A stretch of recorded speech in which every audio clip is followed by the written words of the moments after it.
Le message que j'aimerais partager avec toi aujourd'hui, c'est voici ce que je déclare pour l'année 2023.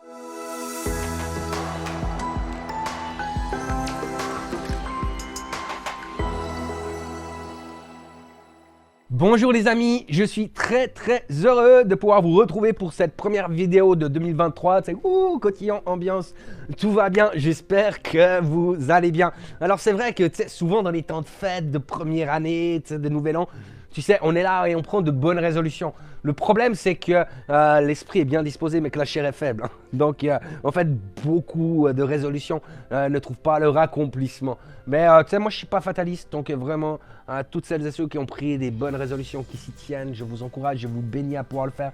Je crois que Dieu honore cela. Et vraiment que Dieu honore et bénit celles et ceux qui sont fidèles et qui restent, tu sais, fidèles dans ce qu'ils sont appelés à vivre et à être. Le message que j'aimerais partager avec toi aujourd'hui, c'est voici ce que je déclare pour l'année 2023. Je citais tout à l'heure ce verset qui dit que l'esprit est bien disposé mais que la chair est faible. En fait, c'est Jésus qui va donner cette phrase. Il va la donner à ses disciples un soir alors qu'il est au jardin de Gethsémani. Il s'apprête vraiment à vivre son calvaire et là il va retrouver les disciples endormis. Et voici ce qu'il va leur dire. Veillez et priez afin que vous ne tombiez pas dans la tentation. L'esprit est bien disposé mais la chair est faible. Et je crois que ce que Jésus nous dit pour cette année 2023, c'est, tu sais, veillez, priez, soyez sur la brèche, soyez connectés au Saint-Esprit, soyez prêts à recevoir ce qui s'en vient. Donc c'est important de pouvoir veiller, prier. Premièrement déjà, pour ne pas s'endormir et ne pas passer à côté de ce que Dieu a prévu pour nous.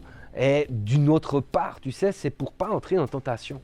Et tu sais, peut-être pour nous les hommes, quand on parle de tentation, tu sais, on pense forcément de tentation de la chair.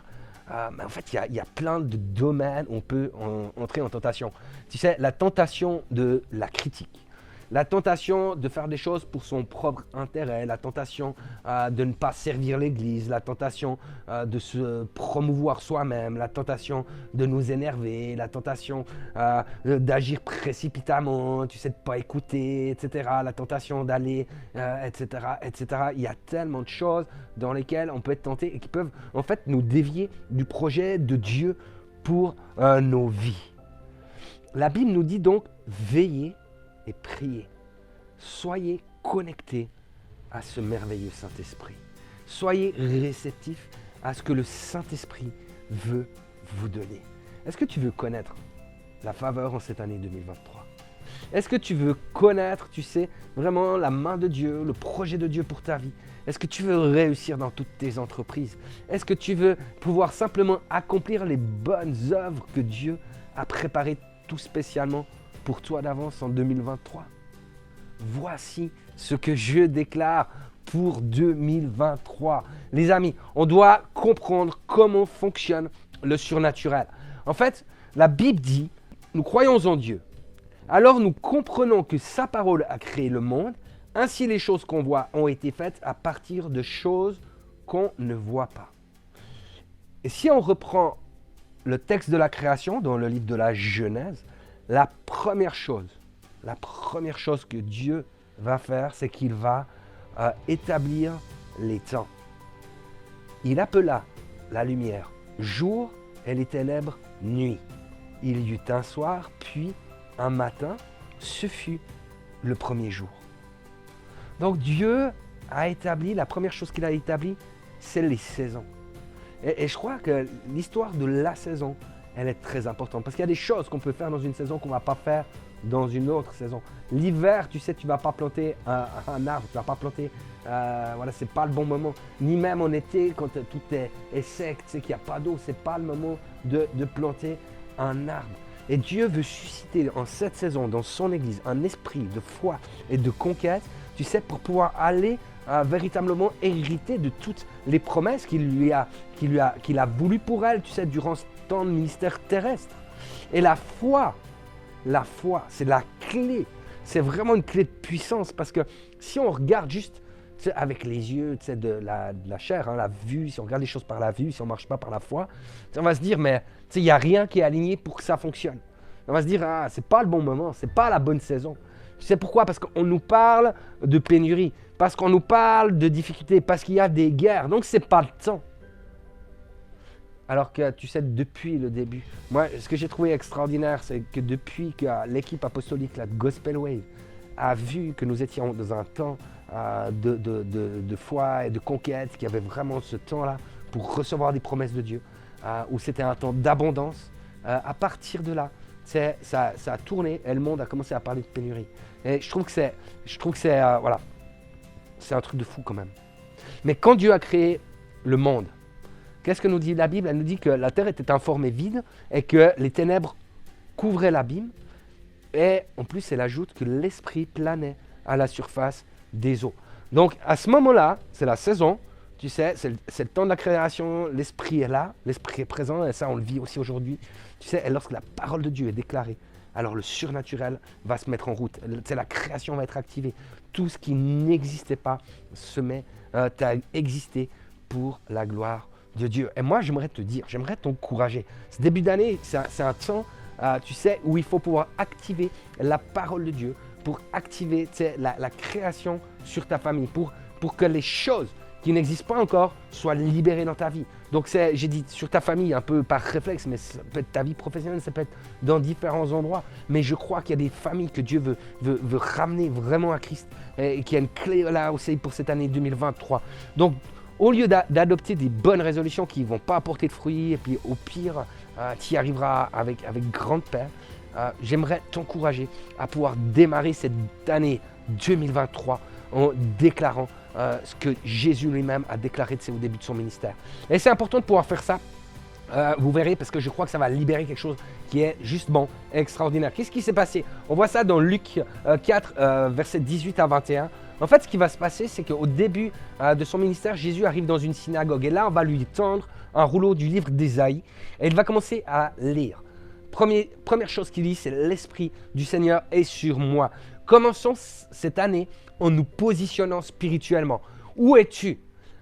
Je suis un fils, je suis une fille, je suis un héritier de Dieu. L'Esprit du Seigneur est sur moi. Je suis de sa famille, je lui appartiens. Voilà, ma position est en Christ. En cette année 2022, je me positionne en Christ. Et s'il faut, je le répéterai tous les jours, l'Esprit du Seigneur est sur moi. Jésus va continuer sa lecture. Il va dire ensuite, le Saint-Esprit m'a consacré par onction pour annoncer la bonne nouvelle aux pauvres.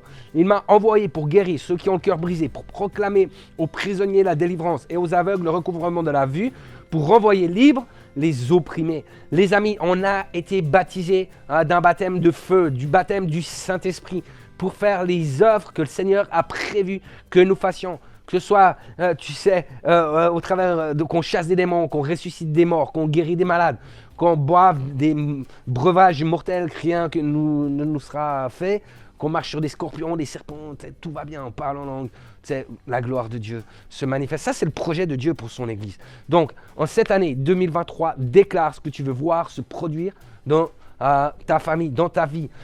Déclare là où tu vas vivre des percées. Non pas d'une manière, tu sais, comment on pourrait dire ça, superstitieuse, mais en déclarant la parole de Dieu. Cette année, je vais vivre des percées. Cette année, je vais réussir dans toutes mes entreprises. Cette année, il y aura l'abondance dans ma maison. Cette année, mon épouse va être touchée par la grâce de Dieu. Et il va commencer à servir l'Éternel de tout son cœur. Jésus a dit, l'onction du Saint-Esprit est sur moi parce qu'il m'a oint. Il m'a oint et il proclamera une année de grâce de la part du Seigneur. Il y a une année de grâce à libérer sur ta famille. Trop de gens, tu sais, ils ne libèrent plus rien sur leur maison. Ils ne libèrent plus rien sur leur foyer. Ils ne libèrent plus rien sur leur vie. Ils disent, oh, on va essayer de faire moins pire que l'année passée. Tu sais. Non, cette année est une année de grâce, une année de faveur de la part de ton Dieu. Déclare-le, crois-le. J'aimerais vraiment t'encourager à cela. Ensuite, vous savez, il écrit qu'il roula le livre, le remit au serviteur et s'assit. Tous ceux qui se trouvaient dans la synagogue avaient des regards fixés sur lui. Tu sais, je crois qu'il y a un moment, pour que nos regards ne perdent pas de vue ce qu'on déclare, pour que notre foi, tu sais, on puisse l'inscrire dans quelque chose, il est bon aussi de pouvoir inscrire ce que nous voulons vivre, ce que nous déclarons sur notre vie, dans un carnet, dans les notes sur le téléphone portable ou je ne sais quoi. Mais tu sais, dans des lieux où tu peux retrouver, que tu puisses garder tes yeux fixés sur ces objectifs-là, sur ce que Dieu veut libérer dans cette année 2023. Et puis, quand dans cette année, il y aura des temps un peu plus compliqués, parce que c'est toujours un peu comme ça, tu sais, quand il y a un miracle qui doit arriver, il y a une tempête qui vient avant. Tu sais, donc c'est normal. Et des fois, on déclare des trucs et on se dit, ah, c'est pire, etc. Parce que l'ennemi se déchaîne. Donc, c'est pas un problème avec ça. Mais déclare-le pour encourager ta foi et le reproclamer dans les temps plus difficiles. Cette année 2023 va permettre que des choses qui n'existent pas encore soient amenées à l'existence dans le nom de Jésus-Christ. Et je déclare cette faveur sur toi, sur ta maison. Je déclare cette faveur sur toutes celles et ceux qui t'entourent. Et je déclare véritablement qu'il y a des choses que tu ne connais pas encore qui arrivent. Et n'hésite pas à te confier dans l'Éternel, à faire de lui tes délices. Tu vas avoir des changements. Ça va être juste extraordinaire. Vous savez, Jésus a fini sa lecture en disant une parole que je veux déclarer comme une bénédiction sur cette année. Aujourd'hui, cette parole de l'Écriture est accomplie.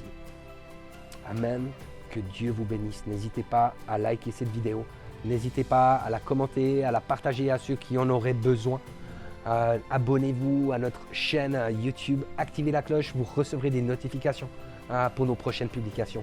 Que l'Éternel vous bénisse.